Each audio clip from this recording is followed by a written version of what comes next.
شکر تعریف تنظیم ستائش حضور کی کلائی خدا ہے. شکر گزار ہے کہ خداوند کو اپنے لوگوں کو یہ بڑا فضل عطا کرتا ہے. تیری حضوری میں آئے, تیری بارگاہ میں جھکے, اپنے آپ کو اپنی زندگیوں کو تیرے سپرد کریں. خداوند یہ جتنی جانیں تیری حضوری میں آ کر بیٹھی ہے بڑے ایمان کے ساتھ اور یقینت کے ساتھ کہ تو ان کا خالق ہے, مالک ہے, پروردگار ہے, دعاؤں کا سننے والا, دعاؤں کا جواب دینے والا. تو خداوند جب تیرے لوگ ایمان کے ساتھ اپنی مشکلات کو, پریشانیوں کو, دکھوں کو, تکلیفوں کو تیرے سامنے رکھتے ہیں تو تو سچ مچ اپنے لوگوں کی دعا کو سنتا ہے. اس لیے کہ بیٹے نے فرمایا کہ جہاں بھی میرے نام سے اکٹھے ہوں گے میں وہاں پہ موجود ہوں گا. اور میرا بیٹا ہمارا خداوند یسوع مسیح اپنے کہنے کے مطابق اس دھرتی پر موجود ہے اور خداوند وہ ہماری دعاؤں کو سنتا ہے اور وہ اپنے بیٹے کے وسیلہ سے اپنے لوگوں کو مشکلات سے نکالنے کی قدرت رکھتا ہے.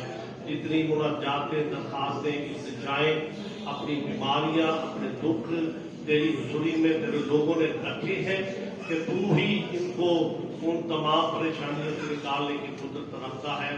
اور خداوند میں تیرا خادم ہوتے ہوئے تیرے اگر منت کرتا ہوں کہ خداوند ان کی دعا پہ دھیان دے اور اپنے گھر سے انہیں خداوند جب رخصت کرے تو امید کے ساتھ, بحالی کے ساتھ خداوند تیرے گھر سے جائے. رات بھر ان کی حفاظت نگہبانی کرنا, جس طرح سارا دن ان کے ساتھ رہا, رات بھر ان کے ساتھ رہنا, ابلیس کی تمام بری تاثیروں, برے خیالوں, منصوبوں سے خداوند ان کو محفوظ رکھنا. تیرے بیٹے ہمارے خداوند یسوع مسیح کے نام سے.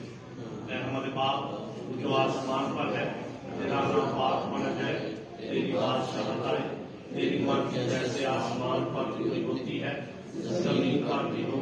ہمارے روز کی روٹی آج ہمیں دے, اس طرح اپنے قرضداروں کو معاف کرتے ہیں تو بھی ہمارے قرض ہمیں معاف کر.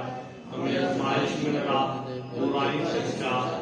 بادشاہی, قدرت, جلال ہمیشہ تیرے ہیں. اب ہمارے خداوند یسوع مسیح کا فضل, خدا باپ کی محبت, پاک روح کی رفاقت اور شراکت آپ سے لے کر ہمیشہ تک ہم سب کے ساتھ اور خدا کے کل مقدسین کے ساتھ اب بات ہوتی ہے. آمین.